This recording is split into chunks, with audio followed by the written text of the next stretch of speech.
And final thing for you, which White House official made the decision to bar the AP reporter from the Oval Office and the diplomatic reception room last night? Well, first of all, let me just set the record straight. It is a privilege to cover this White House. It's a privilege to be the White House press secretary. And nobody has the right to go into the Oval Office and ask the President of the United States questions. That's an invitation that is given.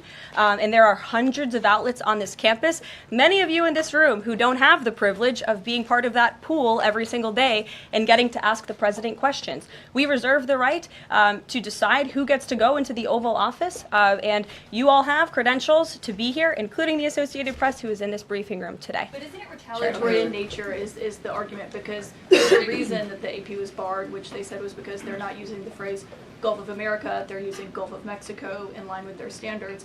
And so the question here is this setting a precedent that this White House will retaliate against reporters who don't use the language that you guys believe reporters should use? And how does that align with the First Amendment commitment that you were just talking about? I was very upfront in my briefing on day one that if we feel that there are lies being pushed by outlets in this room, we are going to hold those lies accountable. And it is a fact that the body of water off the coast of Louisiana is called the Gulf of America. And I'm not sure why news outlets don't want to call it that, but that is what it is. The Secretary of Interior has made that the official designation in the geographical identification name server. And Apple has recognized that, Google has recognized that, pretty much every other outlet in this room has recognized that body of water as the Gulf of America, and it's very important to this administration that we get that right, not just for people here at home, but also for the rest of